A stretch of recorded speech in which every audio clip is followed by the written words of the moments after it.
What's up, everybody, and welcome to episode 27 of the Stand Up Guys podcast.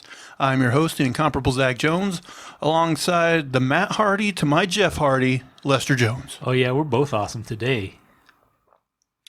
Fuck off. Or neither. Jesus, fucking blowing the party, man.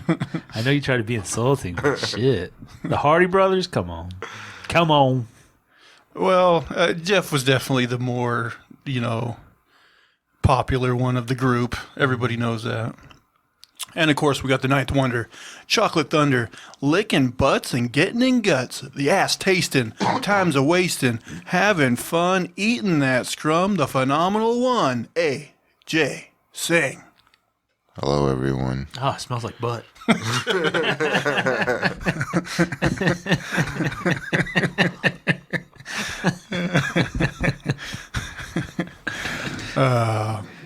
All right. Well, just so last week, we reviewed Tenet, and I asked people to, follow us on Twitter and such things, or leave comments for us to, suggesting their own movies that we could review. But nobody did that. So at the end of this show, you guys are going to suffer through a Hobbs and Shaw review. Oh, yeah, Hobbs and Shaw, baby. Suckers. Before we get going, guys, any interesting stories from the week, or did you watch anything, any recommendations, that kind of good stuff? Oh, Hobbs and Shaw was so good, everybody should go watch it. We'll get to that. Oh, yeah. Well, you said recommendations. I'm just pre-recommending. I started Doom Patrol. Oh, yeah? What do you think? Yeah, it's pretty cool. Yeah, it's good. Yeah. Watched John Wick over again. Watched the trilogy. Love it. You know that. So, yeah. John Wick. John motherfucking Wick. Yeah, those are fun movies. I think we've said that on the show before. Yeah. God, what did I... Again, I've just watched some more of that, DC stuff on HBO Max. Yeah, it's hard to fit too much in when you're watching all that fat porn. It takes up time. It takes time, man. It's a dedication. It's not like for the week. Oh, I will say this isn't a recommendation, but it's something to possibly get excited about. Now, Fat porn. Well, we're already excited about, right. But it hasn't been officially announced by HBO Max, but there's a lot of people in the know that say that they're going to reboot one of probably my favorite television show of all time, Batman the Animated Series on HBO Max. That is a great series. It is, and arguably one of the best cartoons of all time. It does get me excited, but at the same time, I was kind of excited for the Animaniacs thing, and I watched a couple episodes, and I don't know, it just didn't hit me. I saw it. I thought it was okay. I mean, yeah, same as the original Animaniacs. I thought it was okay. The only thing is for Batman the Animated Series, Kevin Conroy and Mark Hamill are still around. I don't know if they do this, if they're going to try to cast as many of the original people as they can, or I think it might even though those guys are great voice actors, I don't know, it might be a good idea to shake things up and go with new people, because I think a lot of voice actors aren't around anymore. I'm not going to be cashed out if they say, "Oh, Mark Hamill's a Joker." No, I mean, he's great. He's great. No, that was an iconic. That's an amazing voice. I didn't even realize it would. Well, I mean, as a kid, you did. Yeah, as a kid. But then again, as a kid, I wasn't still ain't a huge Star Wars fan. So it wouldn't have been oh my God, Luke Skywalker is the Joker. It wouldn't have been mind blowing or anything. But when I found it out, I was like, oh, that is interesting. I would have never guessed that it was him. Yeah, I had no idea. Yeah, when I first heard that, I was like, that's Mark Hamill? Damn. The only thing is the original series was, of course, hand drawn and very well done. Yeah, you don't see too and it much. had a full orchestra, so they're definitely not going to spend the it's money. HBO. They might swing for it, man. Well, they're definitely not going to do hand drawn animation and probably a full orchestra, but. I'm still interested in it. Batman's my favorite character, and I love Batman the Animated Series. So if it happens, I'm definitely excited about it. Yeah, definitely check it out. All right, guys. Should we get into the show? Let's rock it. As tradition dictates, AJ, we'll start with you. All right, I'm going to do this topic first because, Zach, I know you have it, and I want to get it out there before you. That's fair. Oklahoma bill would establish a Bigfoot hunting season.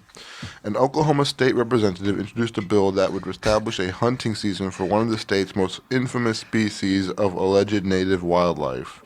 Bigfoot. Representative Justin Humphrey, a Republican from District 19, introduced a bill to the state legislature that would call on the Oklahoma Wildlife Commission to designate a Bigfoot hunting season. The mythical ape has been subject of numerous sightings in southern Oklahoma for years, and the region hosts an annual Bigfoot festival for fans of the cryptid. Man. There are some country folks about to go down. Oh, yeah. Billy Joe, fucking that hairy son of a bitch that lives out in the fucking shack. Oh, man. There's going to be a lot of, references to, what's that movie? Deliverance? Okay. The Oklahoma Wildlife Conservation Commission shall promulgate the rules establishing a Bigfoot hunting season. The commission shall set annual season dates and create any necessary specific hunting licenses and fees.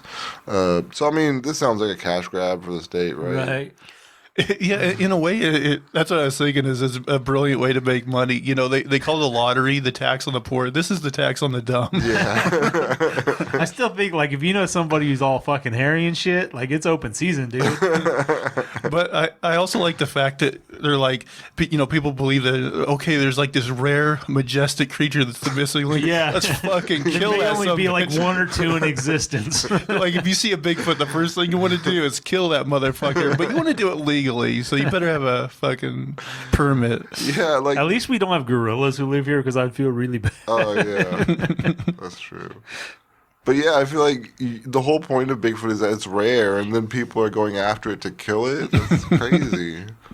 Yeah. Does it make sense? If I ran a government, I would, have hunting tickets for all mythological creatures, like vampires, Frankensteins, fucking the Invisible Man. Yeah, but if you did the vampires one and werewolves, that'd be dangerous because somebody could be like, he was a vampire, that's why I killed him. Then he reverted to his normal. Yeah, it's all a trick. A politician sticking money in his pocket. I believe it. We got to get these damn vampires out of this country. It's just like Hispanics and stuff. Yeah, that's not great. Yeah. Actually, you know how I recommended that, Bananas for Bonanza podcast? Oh, right. That guy as Dalton Wilcox, like that character, like one of his character traits is he's always talking about how he's, killing monsters like Frankensteins and shit. But like you'll say he killed like a, wolf man, but it's always the guy not like, so basically the whole joke is like he's killing real people, but like he talks about how he kills an invisible man, and then at the end he's like, you won't not be seeing him around anymore. It was funny. Oh man, that show's funny. I read that story too, and I was like, God, Oklahoma. Yeah. Texas is like, why didn't we think of that? Yeah, Texas, they got snakes and bullshit, and then boars.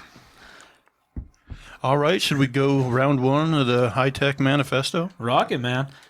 So California's reopening now that Biden's president. Everything's fixed, everything's good. And, I'm just thinking it's probably a good thing because they're starting to get a little floppy without their Botox, I mean... have you guys seen a Californian lately? Man, dude, no. They look like hairless cats that have been soaking in the hot tub all day. Jesus, it's gross. It wasn't a terrible joke. It was just terribly delivered. You always laugh at your own I joke. laugh so hard at them. It's so hard. I don't know. I don't know how to deliver a joke. I'm sorry. You gotta not have heard the joke before. That's impossible though, because I wrote it. So I mean, do you guys feel like I feel kind of like there's been like a media shift and stuff now that Biden's president? They're like, oh, the virus has peaked. It's reached its maximum, and then they're changing how they count, false positives and stuff. Or I mean, yeah, I definitely think they've let up. The bar is Right. low, so they're happy with what they've got with Biden. They're celebrating for now, but I think in time they'll get more hard on them. But I think they're going to keep releasing. Everybody's so sick of being locked down. I think they're just like, okay, let's let it go. yeah, in India, you would think the virus would be worse, but from what my mom told me, they're not even wearing masks over there, and it's gone down. Yeah, I mean, when I think of India, I think of gigantic crowds. I mean, Yeah. maybe if it's gone through, maybe it just peaked and then dropped or something because, yeah, I mean, you can't avoid it with that many people, I wouldn't think. Yeah, so I mean, they've opened back up, so I mean, I don't know what the right thing to do is because I know there's economic factors. I think probably the most I mean, the moral economics been thing. terrible. Yeah, the most moral thing is shut everything down, keep everybody safe, but I mean, is that really the government's place? So, I mean, why not just say, okay, let everyone decide their own risk factor, and not try to regulate? Because I mean, if anything has been shown is that the data is all over the place. We don't know what the fuck's going on. People telling us one thing, people tell us another thing. I mean, when somebody dies, okay, you're like, oh yeah, that's not great. Well, it is the government's role to protect the people, and if they, I mean, it's extensive though, if, right? if they feel that the data is showing, that it's putting us in, large jeopardy by, not shutting down to an extent, then I mean, you don't think you can regulate yourself though? I think I can regulate myself, but apparently a lot of people can't. yeah. Well, who gives a shit then? Let them die. That's fucking. Well, the problem with selection. the problem with a pandemic is Is it a pandemic? they're not just risking their own lives; they're risking other people's lives. Well, they're risking the lives of the other people who go out in public. Yeah, but I mean, everybody has to go at some point, Yeah, but I mean, you're not going to get to herd immunity going slowly. If you have a peak where a bunch of people die, and then it's going to start dying down. But say you prevent 99% of people from catching it. Well, when you fucking release them again, you're going to get that bloom again. You're going to get that burst again. You're going to keep getting that burst, and the longer you drag it out, the more likely you are to create some kind of strain that's, not going to be susceptible to when you finally get a vaccine or something. I mean, why not just let people be free? And if they go out and they die, then that sucks. But I mean, that's what freedom is. That's you take control of your own life. You have control of your own life, not somebody else is taking control of your life. But let me ask you this: would you be saying that if this particular virus had a much higher mortality rate? I mean, at some point, yeah, I would, because I mean, the higher the mortality rate, the more cautious people are going to be for their own protection. So, it's going to have some element of self-regulation. And I mean, I mean, from a very Dr. Evil sort of way, the world has too many people anyway. So if a bunch of us die, it's not the end of the world. I mean, take your own risk, choose your own destiny, whatever. But it's not going to be. What if the government is regulating us out of complete bullshit and destroys the entire economy just because, out of ignorance or just, fighting policy lines? I mean, if it's a worldwide pandemic, though, every other country is going through the same shit. So Aren't their economies just struggling just as much as ours? So? Okay. Well, I'm not saying in the matters of winning an economic race. I'm just the economy is the well-being of your people. So is the well-being of your people. Yeah. Yeah, but they can choose that. What if they say, "Oh, well, working is less risky than dying"? I mean, they can take their own and yes, maybe the economy will decline if people are saying it's too dangerous to go out and work. I mean, but yeah, that's free will. And if you have 1 million people making decisions, they're going to, invest in knowing a little bit more about the situation. And they're probably going to make better choices on average than the government by itself. Because the government's making one choice for everybody, whereas the population's making 1 million different ranges of choices. And so the riskier ones are going to be punished. And then, the safer ones are going to be punished a little bit, and kind of somewhere in the middle is the best spot, and as that's found, more people are going to gravitate toward that spot. I mean, it's a complicated issue. I don't know what the right answer is exactly. I think some people just, like us, probably like to err on the side of Caution. people's health rather than economic health. Then I stay guess. home. You don't have to go to a restaurant. You don't have to go to a bar.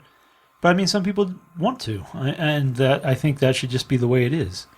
No, I agree with that. I mean, it's actively destroying people's businesses, people's lives, people's jobs. I mean, they should be able to choose: do I want my job, or am I willing to risk my job for this amount of safety? And that's based on how bad the virus is. They can make those choices. They're independent people. Huh, fair enough. Yeah. I don't know, like, so like if it's like something, they're going to a grocery store or something that they need to go to, then I would think everybody should at least be required to wear masks for that. I mean, but if they're going out to what, restaurants, I get let the restaurant open up, but let the people take risk, but yeah, let people take their own risks. yeah, I mean, this day and age, you can have groceries delivered to you. I mean, you could get groceries delivered to you from Whole Foods and be like, oh, we test all our employees to make sure their tempers are okay that day, and we send you your food, for a nominal charge or whatever. And you'd be like, well, I'd rather do that than take the risk of going to the store. There's an economic consideration there too, because it limits your choices, and also probably there's a fee involved for that. Well, I mean, getting fired limits your economic choices. But don't you think what's the problem with just saying, hey, at a place like a store, you wear your mask or you get kicked out or whatever? What's wrong with it? I mean, I'm not worried about mask mandates that much, but I mean, I basically do it because I have to for my job and it's polite or whatever. And that's, I'd rather do that than get fired. And I think individual businesses, that should be their choice.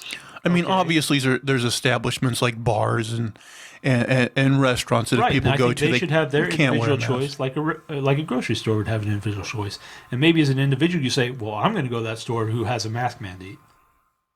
But I don't really believe the government should be forcing it. You might be right.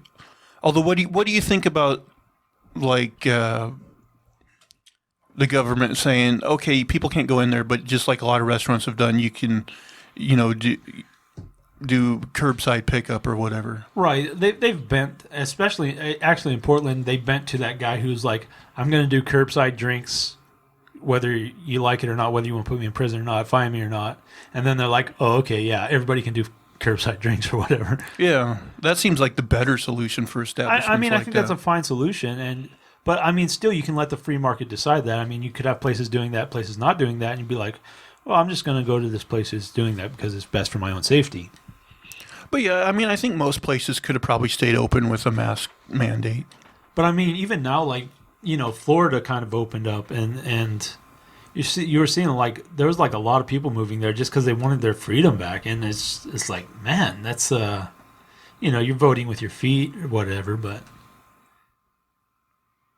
I mean, people are still. I mean, if they're willing to take that risk, it means they're being over mandated, that they'd rather just do something else. Yeah, I mean, it's complicated because everybody lives together, right? We're all mixing together. So if the people who were taking those risks could like live a different life, like be separated somehow or something, then that would like make it, okay, you're free to do whatever you want because your consequences don't affect us, sort of thing. I mean, how does it affect you? I mean, it could spread. If you want to go to, say, like the mask only grocery store like once every 4 weeks, then I'm like, I don't want to wear a mask, so I go to the store where you don't have to wear a mask. Yeah, but then we are separated. But all schools open up, so like that person's kids go to school, my kids, like not kids, but like let's say. Well, I mean, if you're forcing kids to go to school, that's not entirely like a free system, but a lot of people believe in government schooling. But I mean, pulling the kids out of school because they're like a high vector system is maybe like, depending on the situation. Yeah, I mean, if you're forcing kids to go to school in like a very dangerous virus in a high, I mean, that seems irresponsible. Yeah. They're going to be opening back up, right, soon? Yeah, which, I mean, frankly, I don't have an issue with. But that's another part of the shift is, like, now that Biden's in office, they're like, well, you know, it's all better. I don't know. We can move on. We've been going for a while. All right. Well, you know me. I like a reporter that puts a lot of puns in their stories. Puns. And this guy, man, he didn't disappoint me. So this is from the Montreal Gazette. What a bummer. Montreal's no pants metro ride called off due to COVID-19. Metro riders' cheeks have been covered up for months due to pandemic mask rules. And Wait. They have a rule that you have to wear pants. Oh, cheeks, like they're... it's face cheeks. And now they're... Is that what bums out is? Hold on. And now their other cheeks won't be going on display either. That's right. The 2021 edition of the No Pants Subway Ride, an annual tradition that normally occurs in early January, what a nice time for it, has been canceled. Possibly seeking to avoid a bum rap, the crack team at Improv Everywhere, which started the movement way back in 2002, announced they were taking the year off due to COVID-19 pandemic. Those seeking to get to the bottom of this should also note that there is not the habitual large Facebook event for Montreal's Metro ride. In years past, the pantsless riders would take to the Metro's Orange Line between Sherbrooke and Lionel Gruel, where the sun doesn't shine. Not the brown line. That would have been better. Yeah. This cancellation butts into the long list of Montreal events that have been called off, including the Canadian Grand Prix, Oshega's 2020 edition, and the Santa Claus Parade. Coming at a date posterior to those cancellations, this announcement is one of the first of what is expected to be many in this new year. Transit ridership numbers are far from peachy, despite a brief period during the first wave where you could board all buses by the Derriere. Bus ridership was down 90% from pre-March levels during the early days of the pandemic. In September, the STM said it was still down 75%. This whole pandemic really is absolute pants. I don't even get that last one. That might be a Canadian expression. I don't know. Pants.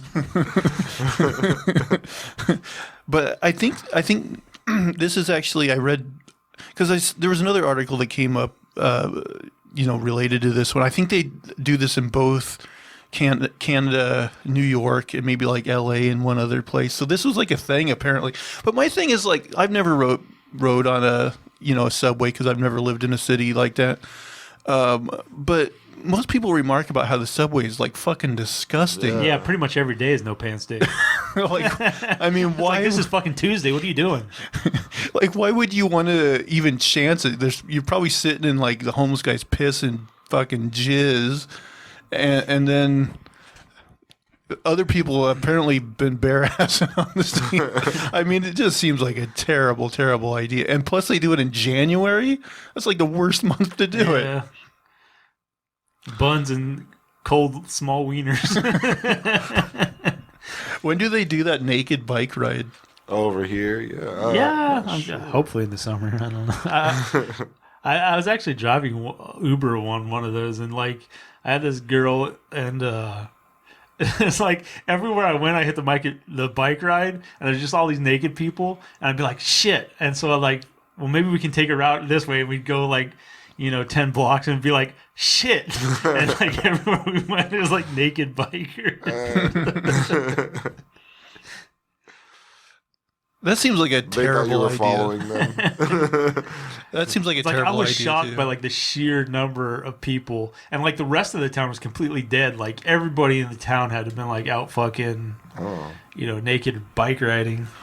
Man, I just think that like my taint hurts so bad on a bike just wearing pants. I can't imagine doing it, bareback. You got to oil that baby up. It'll just go right inside you.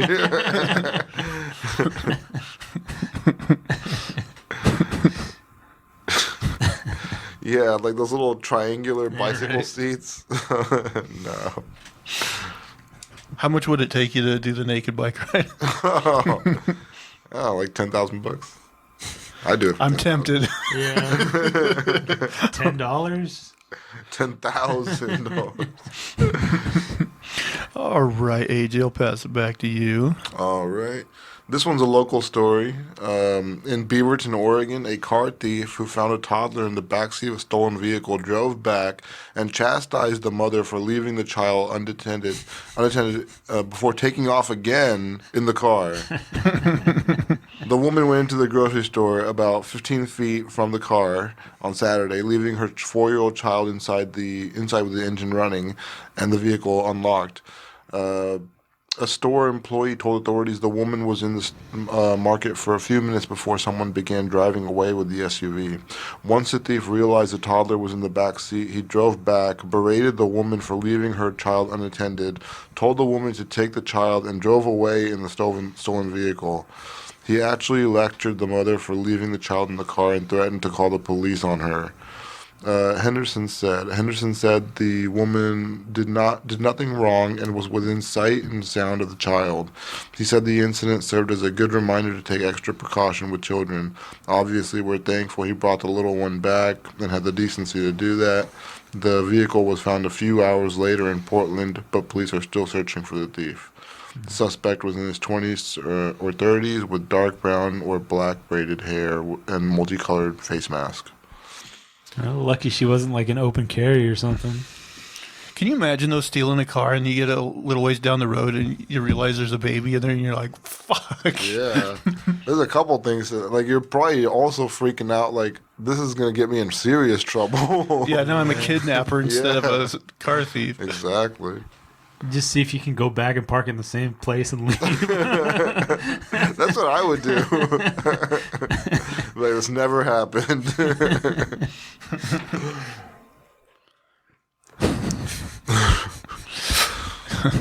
But I guess the mother should be happy. Like, the guy returned the kid. Yeah, I mean, and obviously, like, he was. I mean, after that, you're obviously going to be reported immediately. So yeah, that's why the car was found a few hours later. He just made his way out of there. Tried to get far enough away that he could run. Yeah. Yeah. All right, manifesto round 2. All right. New executive order: transgenders are to be allowed into the military. Oh yeah, I think I saw a tweet about this. This brings a whole new issue with yes sir and yes ma'am. Yes sir, what did you say to me? Yes ma'am. What? Yes Z. How zer? Yes zer. Yes zam. Yes sir. Yes zam. They'd probably be like the most aggressive ones as well, just to make up for it, like insecurity.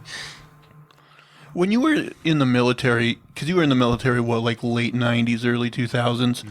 Did they, at that point, was it still like don't ask, don't tell about like being gay? Yeah, I think that went for a long time. I think the don't ask, don't tell. Did you know any guys in the, like, in there with you where you're like, oh, this guy's obviously gay? I mean, there could have been, like, I don't know any that stood out. It's like I was just like, oh, this guy's gay. But would it have bothered you at all if trans people were allowed in at that time?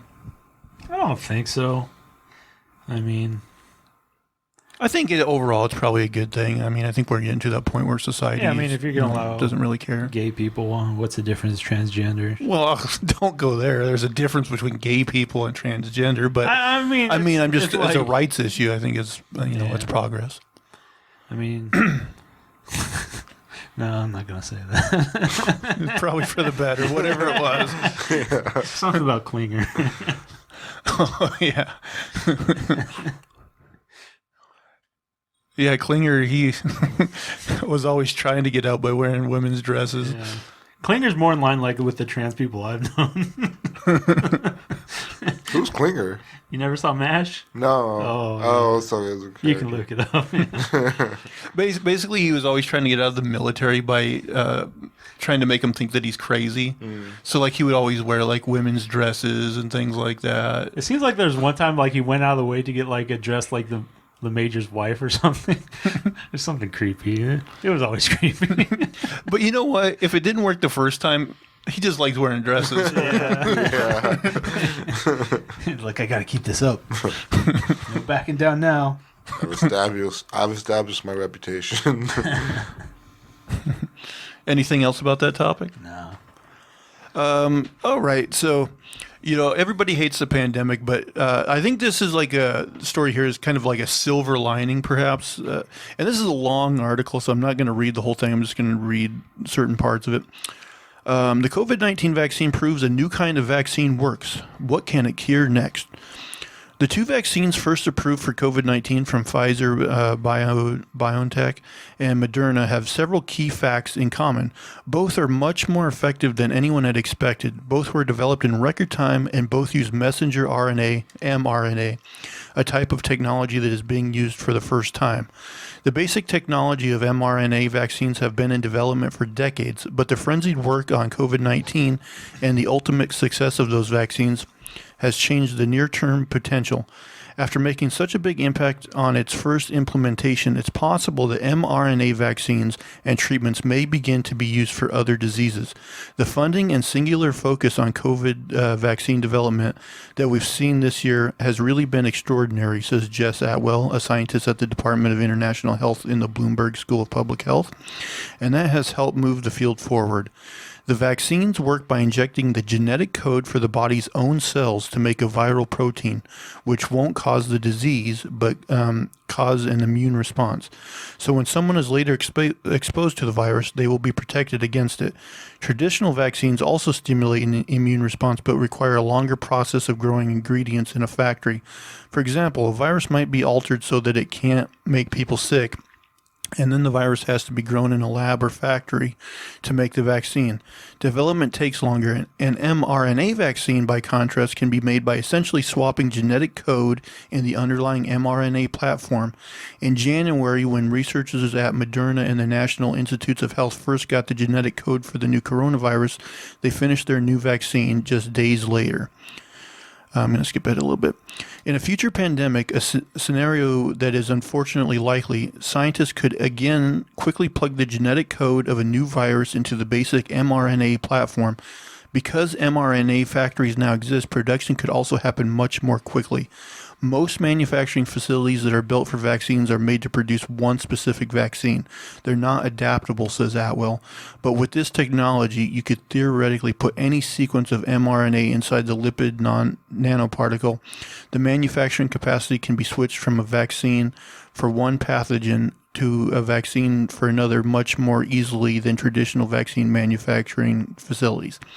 So I can't pretend to completely understand the science behind it, but it sounds like this is going to allow them in the future, quite possibly, to make vaccines much more quickly.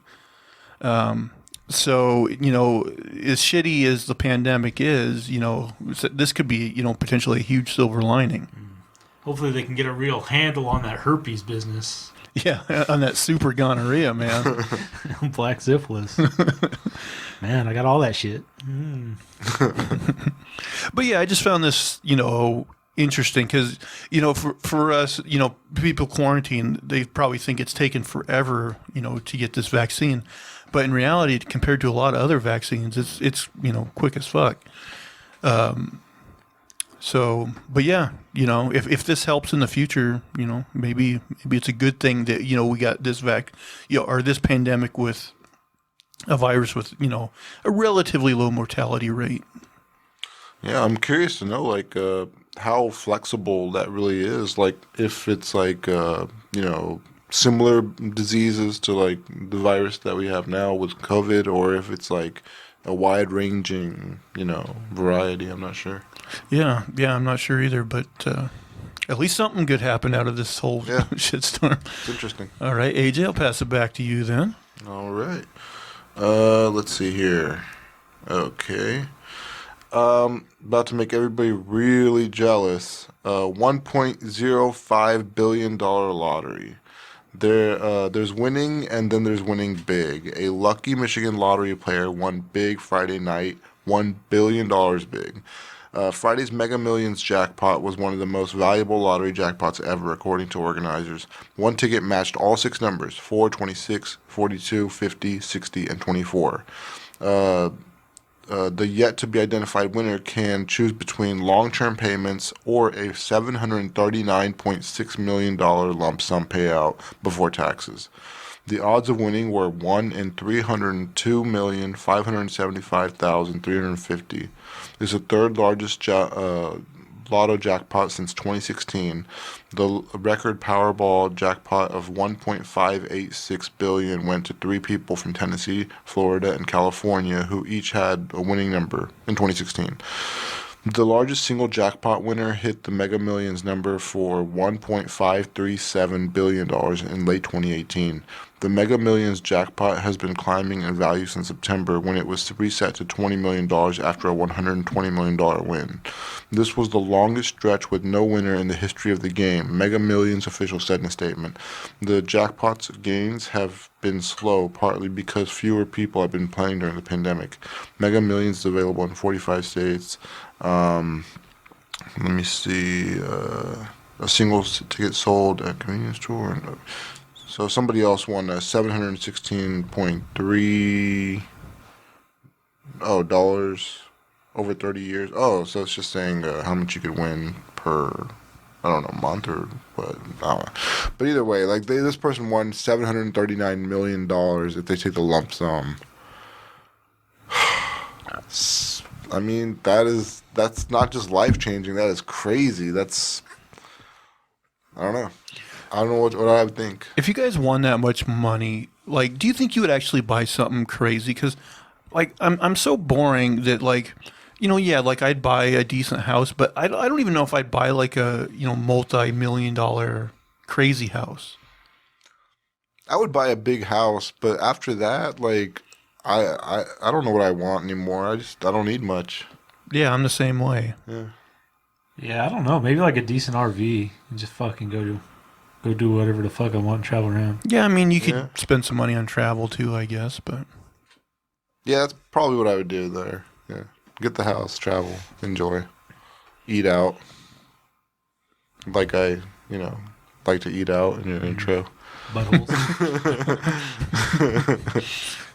But exotic buttholes. Travel to Rome. Butthole from every nation. Tokyo. I wonder if anybody's ever completed that checklist. Yeah. Eat a butthole in every country. Stamping your anus passport. That'd actually be impressive if you did that. There was a woman in Japan, I guess, when I think it was DiCaprio was visiting there. She like kissed every toilet seat in the hotel. I think it was Beckham. Oh, was it Beckham? Like she licked every toilet seat or something. Yeah, I remember that story. Yeah, nasty. Just to make sure she got the one that he sat on.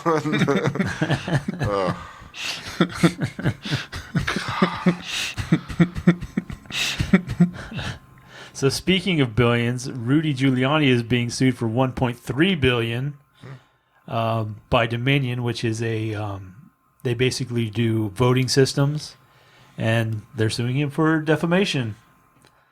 And he's probably worth like some number of million. Yeah, I mean, that's a big number. I don't know why they went for such a big number. Suddenly that $20K from Trump a week isn't sounding like very much. Exactly. Well, you always start out ridiculously high so that when then they can go down to like a much lower amount, and Yeah, I was reading they said he was like worth probably a couple million when he quit being mayor or whatever, and has gone up probably a lot since then. What are their chances of winning this case against him? I mean, I don't know. It sounds like he definitely did say some things against them, like, that they were... Okay. Let's see what happens. I hope he loses. Counting on it. But yeah, that they're a $1.3 billion company seems... I hope he represents himself. Then he will lose. I think my favorite example of that like bargaining thing where you start out ridiculously high is like I saw an interview with the South Park guys, Matt and Trey, and they said there was like an episode of South Park where I think it was the one where like they were gonna have Cartman dress as like a Vietnamese prostitute and be like sucky $5 or something like that, and they said they only planned on him saying it like 5 times, but they went into like the censor meeting and were like, we want to do it 39 times. So then they got down to what they wanted, and they're like, okay. Bargain them down to right where they wanted it. And the censor people felt like they did their job and they got what they wanted. This here is just a quick story, but I think we maybe got a good job for us here. Companies seeking paid candyologists to taste test candy. Oh, I saw this. Yeah. A Canadian company is seeking full-time and part-time candyologists to serve as taste testers for the company's confections. Candy Funhouse, based in Mississauga, Ontario, said the remote working positions offer $47 an hour to sample and review some of the company's 3,000 candy and chocolate treats. Candidates should have enthusiasm and eagerness to try confectionery products, the job posting states. We are looking for honest and objective opinions on the products that will be taste tested. We got to hurry, though, because applications are being accepted online only through February 15th. But, man, that $47 an hour, that's a lot more than I get paid now, and I don't get to eat candy. Like, have you ever tried to eat a lot of sweets, though? Yeah, I mean, it'd make you sick, but for $47 an hour, it might be worth it. I'm willing to get sick for $47. I don't know, man. Like, I like chocolate. I love chocolate, but, like, you eat a candy bar and you're like... I mean, it's like, filling. You like, I don't want to eat anymore. Yeah, you get the sugar rush. You get kind of jittery, but like I don't think I could do it. But Zach's right. For $47 an hour, I would push through. But then again, like, how many hours do they expect you to taste candy in a day? If I was like doing it for 1 hour a week, maybe that's probably what it is. I'd be like, that's a nice little side hustle.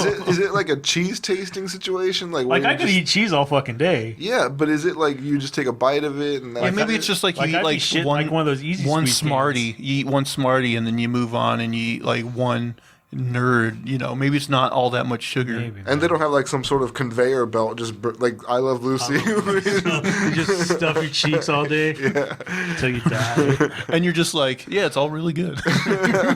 Like I can't taste anything anymore.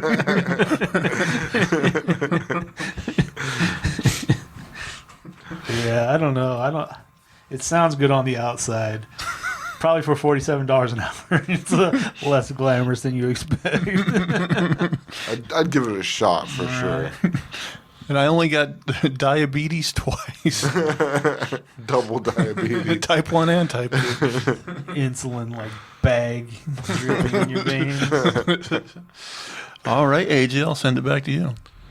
I don't really have any more good topics, so if anybody else wants to go. So, for new lockdowns, the Dutch are protesting by doing a very Dutch thing, which is throwing bikes in the road to block traffic. What? Yeah, apparently this is a thing. You're just throwing a bunch of bikes in the road so no one can drive around. But apparently, when the weed stores close down, those Dutch get a little rowdy. Wait, are there weed stores closed down? I don't know. They're having lockdown, so they're protesting. Yeah, I tried to. I was just trying to think of a Dutch stereotype, but smoking around. But to kind of veer a little bit off of a tangent, I did try to order mushrooms from a Dutch website, but they will not deliver. Oh yeah, I mean, I think if you go on the dark web, you can order them. People just send them in FedEx. Leave a comment and let me know how to get to the dark web and do that. Googling how to dark web. Yeah. So they're supposedly legal in Oregon, but they don't sell them like they do at weed stores? I think they're medically legal, or they're not, or they're decriminalized maybe, which is different. Like they might not be legal, but cops aren't pursuing it or something. I thought it was made legal. You can still get it for medical reasons. I think you're supposed to be supervised by a psychologist or something. It's still there's caveats. Maybe you can just sign up for some sort of medical trial. Just go to a doctor and tell them that you have your depression, and maybe they would greenlight. I don't know. But I was listening to a guy today. Apparently, there's other mushrooms out in the forest that are completely legal that will completely fuck you up. But I mean, those are probably bad for you, right? You got to be careful because a lot of them are straight up poisonous. Oh yeah, you have to know your mushrooms, but yeah. I mean, I want to lose weight, but I don't want to lose everything I have on the inside. Apparently, even you can find the magical mushrooms in the forest, I guess. Yeah, I heard about that too. In Texas, they would say around cow patties. That's where you find those mushrooms. I've heard that they'll grow out of cow patties. Yeah. Oh, But yeah, you don't really want to be Picking out of shit. Too bad. Well, maybe you do. A fresh it depends cow on the person. Yeah. It has to be fermenting for a little while. Yeah. Well, I got one more story, and then we'll get into our Hobbs and Shaw review. Oh, I got one more. Oh, go ahead. Okay, so we talked about Navalny, the Russian guy. Oh, yes. So he survived, went to Germany after being poisoned by Putin. He was treated. Like 5 months later, he gets his shit together. So he kind of knows if he's going to go back to Russia, he's going to get arrested, and like he decides to go back anyway. He gets arrested, and so while he's in prison, he's released a 2-hour documentary like detailing the corruption of Putin, and like he's organized a aggressive anti-Putin protest, probably like the biggest one in like a decade. So he's done this while he's in prison, but like kind of biggest of all is like he's put Putin in this place where like if he kills him, then maybe he's going to have an uprising. Or like if he doesn't kill him, then they have like this revolutionary leader. So he's like in this like weird like, should I kill this guy or shouldn't I kill this guy? But yeah, I mean, I don't know. The more I hear about this guy, just like the more I like him. Yeah, I think Putin probably will kill him though. You almost want to think so, but then like Putin has killed people definitely, but like there's always like this kind of like everybody knows it, but there's still like this layer of like deniability. He might just, so he doesn't make this guy a martyr, though, he might just like crack down and really start just arresting this guy's supporters. Leave him in prison forever. Yeah. Well, it sounds like he's got a pretty big following. Like it seems like I thought I read that in like one of the elections he had like 30% or something. So what, did he put this documentary together when he was in Germany? And then Like I don't know the details. I'm assuming he's in contact with people. So, but like I guess he's been very successful in like arguing about the corruption and kind of making those arguments and convincing people and putting people together. Yeah, I've heard that Putin is the richest man in the world. I have no idea. Even richer than Jeff Bezos?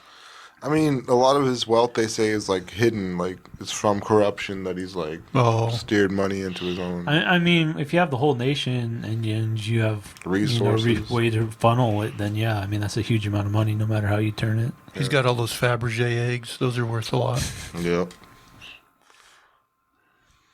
All right, was that it on that one? That's it. All right, I got an India story.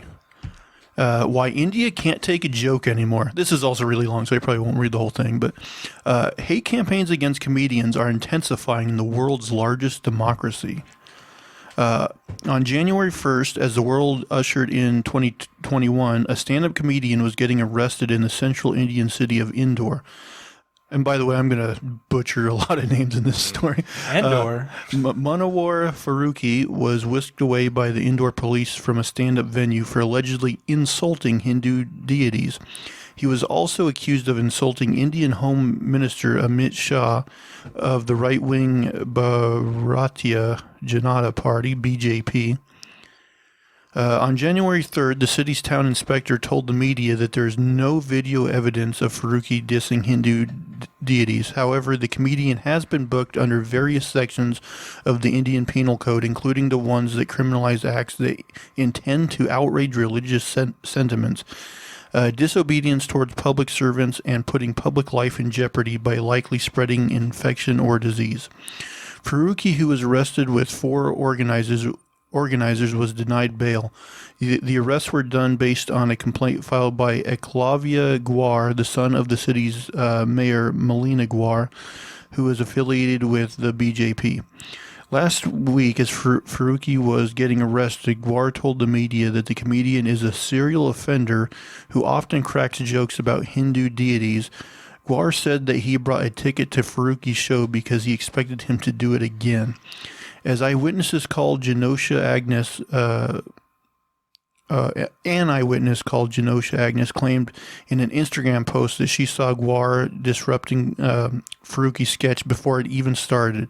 She added that Farooqi did end up performing a sketch which was about attending a friend's wedding. A few minutes later, the organizers stopped the show. A lot of comedians are coming to his defense. But the incident is shedding light on an ongoing and intensifying hate campaign against stand-up comedians in the country. Stand-up comedians often have to reconcile to getting trolled as an occupational hazard. But Faruqi's arrest has become a cautionary tale in more ways than one. This is one of the rare incidents where someone has landed in jail, stand-up comedian Gaurav Kapoor told Vice World News. And it kind of goes on to tell a story of, some other comedians that have also had some hostility, thrown their way. But have you heard of this, like, comedy kind of being... I haven't heard of the comedy being so much an issue, but this whole BJP issue, like that is a rising problem in India. Like nationalism and kind of like a Hindu-centric viewpoint. If a Muslim person, it's not like they can eat cows and stuff like that. If they're seen slaughtering a cow, then they get attacked. So this person, his name sounds like he might be Muslim. So it might be something like, okay, well, this guy's talking about a religion. He has no right to do that, So they're they've been cracking down on religious minorities too. So like Sikhs, Muslims. I don't know about Christians. I think there is some Christian extremism. Like they're fighting for freedom over there or something. I'm not sure. So yeah, the Hindu party is it's becoming very. I don't want to compare them to the Nazis, but they're becoming like more, that kind of party. So the BJP party is the Hindu right-wing conservative party over there? Mm-hmm. Interesting. So just another flavor of Republicans. Really. Yeah, and then the Congress party is their Democrats. They're like the ones who like, oh, India's for everybody. We should all be, so it's similar. Is Hindu like the biggest religion in India? Yeah, it's like 84%. Oh wow! So and then Islam is like 14%, and then Sikhism is like maybe 1.2%, maybe 1%, maybe even. Not sure. Pretty more cool. Christians actually. There's 2% Christians, so yeah, I'm not sure. Interesting. All right, guys. Should we do it? Should we get into Hobbs and Shaw, the master class that is Hobbs and Shaw? Let me find the old Rotten Tomatoes on here. We should all take shots of testosterone before this segment.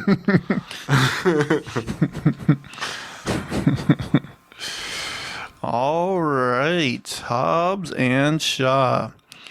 The official synopsis reads as thus. Brixton Lore, what a great name, is a cybernetically enhanced soldier who possesses superhuman strength, a brilliant mind, and a lethal pathogen that could wipe out half of the world's population. It's now up to hulking lawman Luke Hobbs and lawless operative Deckard Shaw to put aside their past differences and work together to prevent the seemingly indestructible Lore from destroying humanity. The movie stars Dwayne "The Rock" Johnson as Hobbs, Jason Statham as Deckard Shaw, Idris Elba, and Vanessa Kirby. All right, guys, what were your kind of spoiler-free impressions of Hobbs and Shaw? Well, spoiler-free, I would say, I like the movie, full of great action, some strong female characters, a lot of levity, enjoyed the comedic styles of, I think we can say Kevin Hart was in the movie, and... Spoiler! Well, that's not a spoiler. And, he spoiled it. and Ryan Reynolds, so a couple of good actors. Another spoil. Well, that's not a spoil. You can just look it up. I like Ryan Reynolds. Oh, okay.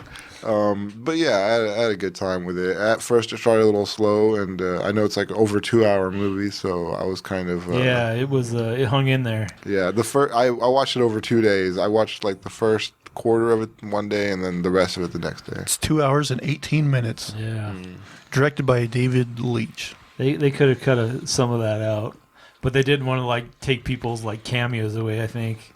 Yeah, I will say, I've watched a lot of the. There were some pointless cameos in that. Yeah, I've watched a lot of the Fast and Furious movies. If Ryan Reynolds was in them, it just escaped my mind. I didn't remember him at all. No, I don't think he's ever been in one. No yeah, way. they could have easily cut out Helen Mirren, Kevin Hart, Ryan Reynolds. All those scenes could have fucking been tossed out. Yeah, I guess we'll just go right into spoilers. Yeah, straight to spoilers. Well, I'll say spoiler free. My impression of this movie was like, if you know what you're getting into, which is just like a dumb action movie, like it's entertaining. It's entertaining. All right, guys, spoilers from this point forward. Okay, I mean, so I like the way it started out, like showing the contrast between the two characters. Shaw is like this high-tech, fancy, living stylish lifestyle where Hobbs it's definitely very, like, formulaic there. Yeah, it is. Like, you've got one and the other, and like, oh, these guys are going to clash, and then they're going to be friends, and you're like, okay, I know what's going to happen. Yeah, I mean, you definitely see it coming, but they play their roles pretty well, I feel like The Rock, he does play that kind of, like, rustic kind of character pretty well. The Rock. They do have a lot of fun banter during the movie. I don't know if it all works, but a lot of it does. Yeah. I mean, I guess. I like the... so much of it is kind of predictable, but they keep it moving, so... I'll say, like, one thing that stuck out to me is, like, there's a scene early on with The Rock and his daughter, and he makes a reference to Game of Thrones, and I think they, like, high-five over it or something. I'm like, is he watching Game of Thrones with his young daughter? No. So what happened was... He found out that she got some reference that Ryan Reynolds made or something. He made some reference and she laughed or something, and he was like, what do you know about this stuff or something like that? And she explained, like, I watch Game of Thrones at my friend's house. I'm exposed to this stuff. Most parents don't want their 7-year-old watching Game of Thrones. Yeah, no. Yeah, most wouldn't be high-fiving over it. Most would be like, you shouldn't be watching that, sweetie. What the fuck? I need to talk to Julie's parents.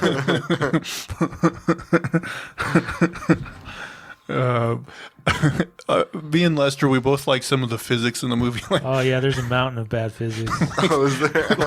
Well, there's this one scene where like, it's the scene where they're in the car and the guys on the motorcycles are chasing them. And there's this part where Rock just sticks his arm out the window and he hits this guy like at 90 miles an hour with his arm. He holds him. He's got his arms are made of rocks. It didn't like rip his arm off. There's another one where he's like holding a chain between the tow truck and the helicopter. Yeah. And he's like, no problems on this one. Then there's like they're rappelling down a building and like he jumps and grabs this rope and he's sliding down with his bare hand. Yeah. Can you imagine how painful that is? And then like at some point, like he lets go and he just falls and he grabs the guy and he's like, oh, okay, that was stupid. And then like he cuts their rope and like they both hit the ground doing terminal velocity and they just like get up and walk away. And that's not the only one. They're, like when the helicopter crashes, they all fall like out of the sky into this like 2-foot deep puddle, and then they like all get up and they're just fine. And you're like, it's so terrible. Like, and how about the physics of that scene where they were hanging off that cliff? Oh yeah, it's retarded. Well, the thing and is, they like, all waited to use their turbo thing, right? Well, like so the helicopter that's so stupid. is trying to pick up one car and he can't do it. Like he can get the back wheels off the ground, and then like for leverage, like they hook another car to the front of the line, and then like the helicopter picks up the back one. And the second one, it can just barely pick the wheels off the ground. And they do this like 4 times. So there's like 4 or 5 cars or whatever. And then like they get to the last one. He's got his wheels off the ground. And like he uses his turbo. And that's just enough to like suck the helicopter down. So the second guy touches the ground and he can use his turbo. And it's just like turbo or whatever, nitrous. It's like, oh, this is why didn't they all it's do so that? bad. and also they all like have these convenient like hookup like mechanisms like where they just all hook together. How do you hook to another car? It's so stupid. Oh yeah, that's true. Yeah, that part is very stupid. I'll say one thing they like set up. Poor Rock in this movie, like they're setting up this romance between him and Vanessa Kirby. Like there's that scene at the beginning where they get in a fight and she like wraps her legs like right her crotch like right around his face, and then there's like a scene in the middle of the movie where he's in that big truck and she gets in there and she's like straddling him, and all it ever ends up in is she gives him like this small kiss at one point. I'm like, man, can't the Rock get up in them guts at one point? poor Rock. That would have ruined the friendship. They didn't know how to do it. I like the chemistry between the Rock and Hattie. That was it was fun. I do think that they should have if they make another movie, that they should revisit that somehow, because I want to see them get nasty too. And it was funny to see Jason Statham's character freaking out, like when he made that bulldog reference to like big old balls, trying to bang his sister. Well, and that same, like, that's another thing I thought they would come back to, because they're having that, she's like asleep on the airplane and they're having that, back and forth. Yeah. And he's like, oh, if she wants to come climb the mountain, I'm going to, I don't remember exactly what he said, but I thought at some point, like, she was going to reveal that she heard that whole conversation, but it never happened. I was like, oh, that's a bit disappointing. Yeah, I mean, it's an action movie. Like, if you're not there for it to make a ton of sense, it's fine. You'll have you'll have some fun. There's several points in the movie, like it happens like when Rock's driving that big truck, and I think it might happen at the end with the whole helicopter thing, where he'll say something to Jason Statham along the lines of, "Are you thinking what I'm thinking?" And of course, they always are thinking the same thing, even though it's fucking ridiculous. Yeah. Let me see here. There was also, like, I thought this was a plot hole. Brixton's forces, when he goes to Samoa, like, so they all go to Samoa at some point. Which also doesn't make any fucking sense. He's like, oh, the whole world's falling apart. I know that. Let's go to Samoa. They got fucking, like, sticks we can fight people with over there. Yeah, and, like, so, okay. And they're not even escaping. Like, apparently they know exactly where they've gone. Yeah, Kevin Hart's character was so shoehorned in just to get them to Samoa. Right. He's like, I got you there. Well, and the whole thing of them going there was The Rock was like, I know a place where we can lie low. And then the bad guys automatically know that they're there. And also when they get there, they're assuming that the enemy is right behind them. Oh, yeah, it's true. And, like, how lucky was he to have a brother who was a genius? Right. Yeah, we thought that too. Like, that's so convenient. He's like the guy with the chemistry PhD guy who has like 2 Nobel Prizes, couldn't figure this out. Yeah. And this guy like built something in like 25 minutes. Yeah. He's like, I don't know if it's done yet. They're like, hurry. He's like, oh, it's working. No. I had this with Zach. Like, I thought the brother didn't pass as Samoan. I thought he was like Indian. Yeah, he looked more and I looked his name up, and it's like he's got a white name, so I don't know what his deal is. Okay. Maybe he's half white, half Samoan. That makes maybe, Indian. Or maybe he has like a stage name that's white. Yeah, it that's could be. possible too, Yeah, yeah. that's true. No, Lester was poking holes in the plot. Because he was like, at one point they get, that scene where they get captured and they're getting shocked and stuff. And he's like, why wouldn't he just kill him straight away? But the like bad guy voice that's talking to Idris Elba is like, oh no, we're not going to kill him. We're going to try to turn him These first. are fine genetic specimens. Yeah, we're going to turn them. So Yeah, that seemed like it was also like a forced plot hole there. Yeah. Didn't he shock him like 4 or 5 times, and then he's like, then he's gonna kill him or something anyway? Yeah. And then also at the end of Samoa, like, they reveal that they just got all these like swords and like bludgeoning weapons, but they find a way to hack into the bad guys' like high-tech guns and shut them off, and none of them brought manual guns, so that plan worked to a T. Yeah. Oh, and on top of that, when their guns do start working again, they show at the end that they all have their hands up because the guns are working now. First, the people were going to light them up at the beginning. They were going to kill them. So now they don't shoot them. They have them, held hostage. Then they surrender when more Samoan people show up with no guns. Right? They had more sticks and stuff like that, and they were like, well, we're outnumbered even though we've got bullets and everything. Did either of you ever figure out like exactly why she was there in the beginning to inject herself with the virus, that she was trying to get rid of the entire movie with no apparent objective? I mean, that Like, opening... she was supposed to be in like intelligence or something. Well, that opening scene, like, they were trying to take down the bad guys, but then Idris Elba showed up, and like everything went to hell. He was killing everybody, and she knew he was after the virus. So I think she just took. I think she was like, I think she originally thought, well, like, I'll just sacrifice myself, and then I don't know. Then she found out that the virus didn't just wipe her out like right away, or maybe she knew that ahead of time. I don't know. Yeah. I don't know. I don't know if the screenwriters knew.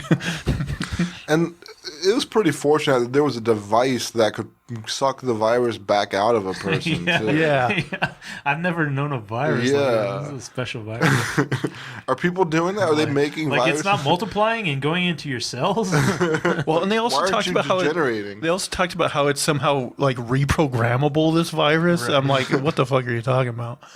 And how does it target half the people? Like, how does it target the weak? What does it do? Yeah. That's the thing I was confused about too.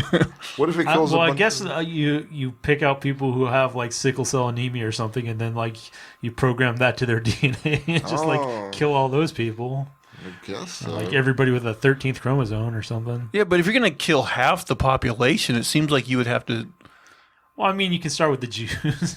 Oh my god.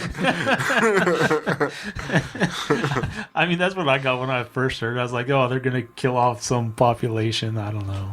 Oh man. I mean, Dark. I didn't. Yeah, I didn't exact because they were like he was all talking about how like we're doing this for the right reasons. We're evolving humanity, but then I'm like, but then you're gonna release this like pathogen that like kills. Well, I mean, that was kind of the theory behind eugenics and stuff. You know, like part of even like Hitler's thought process is like you kill off the weak, and then you have a stronger population. So I mean, it's not an original thought. It is out there. But I mean, there's so many there's holes in that theory. Like, you get stronger population for like that time period. They still got all those weaknesses that can be passed on to other people. Well, I mean, if you like select a lot of the certain genes out of the gene pool, then they'll come up less often. Mm-hmm. So. Yeah, less often. That's true. He kind of pointed this out that like in Samoa, like the death traps at the end that they make, it's kind of like a Swiss Family Right. Robinson. I wish it would have been even more like that. Like you just have like all these like preconceived little traps and like stuff that you're committing on your enemies. I like when he starts things off. He has a convoluted thing where like Rock comes out in his like his shirt's off. He's in his like Samoan skirt or whatever, and he hits that thing on the ground and it like blows his car, like flips it over on some guys. I'm like, wow, they really put some thought. Also, into how this. many explosives did they use to make fireworks that they could have used to kill people? Well, I don't even like. Did they put it? I don't even know how they set it up till when those guys were approaching in their cars that like set off a bunch of fireworks. Like I don't even know how that works. I mean, you could trigger things a lot of ways, but guess. it's still like, what's the point? Yeah, it seemed pretty elaborate. It's like, welcome here, guys. We got some fireworks for you. Well, and didn't they have like one big explosion that they heard in the distance that like let them know that the bad guys were there to begin with? I don't remember. I want to say they did. I don't remember that. But yeah. You know something I didn't understand is so Rock comes out in his Samoan skirt and they do that whole scene, which by the way, it changes from dark to daytime, Yeah. and then to like a rainstorm in like no time at all. But like after that scene and the guy gets on the helicopter and Rock's like, oh shit, we need to go follow him. Like for some reason he puts on a shirt. I don't know why. Well, But like he rips off the skirt and he's running, and then like apparently had pants on under the skirt. that's the thing. Did he have? Because And I then, would like- swear he was just wearing the skirt, and then all of a sudden he's wearing pants and putting on Right. a shirt. And I'm like, what the fuck's Well, going didn't on? like Jason Statham drive up in his car and like throw the shirt out the window, and he like grabbed I his think shirt? so. Somebody threw him a shirt. It's like, why were you holding Why this is that shirt? a thing? Yeah. and how did he get pants on that quick? If he did, Yeah. Bottom line, a lot of shit doesn't make sense. It's kind of what you expect, but it's still an okay romp. Yeah, it's fun. all right, guys. Scale of 0 to 10. Hobbs and Shaw. I'll give it a 7. I want to say 6, but I think it was slightly better than Wonder Woman. I gave that a 6, so we'll say 6.5. I was thinking 6. Yeah. It's fun enough. If you're in the mood for just something stupid and light. Yeah, just some stupid action with a few little jokes. You'd be okay. Yeah. Who do you think they're going to get to be the ominous voice that was talking to Idris Elba? Why did someone die? Oh, you mean like it's going to be an in-person? Well, yeah. I mean, I mean, in the beginning, I thought it was just a computer. oh, like an evil AI. Something That could I don't be. know. Yeah, I thought so too. I figured they just made it like a generic, muffled voice, so that when they do the second one, they can cast whoever. Yeah. Yeah, I don't know. Who'd expect? Old and evil. Charlize Theron again? Is she dead or what? What? Oh, in the Fast and Furious movies? No, I think she's Mitch alive. McConnell. They should get somebody like wimpy, like I don't know, like Pee Wee Herman or something. Screech. Yeah, Screech is looking for work, everybody. Yeah, if he doesn't die from cancer. Oh, or yeah. whatever. Oh, yeah. Best of luck. Better move fast. I love when people change their tone when they find out somebody's dying. That's true. Like, yeah, like even if it's someone you know is probably a douchebag, you hear that and you're like, oh, I hope they get. Yeah.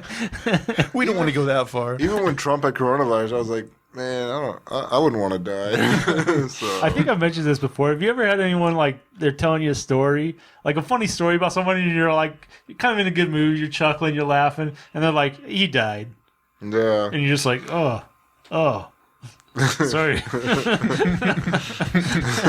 Now I'm the asshole. All right, guys. Well, that will do it for our show today. If you liked us, go ahead and give us a like, subscribe, give us a comment. Like I said, suggest a movie to us, or you never know what you might get. It has to be on streaming though. That does help. Yes.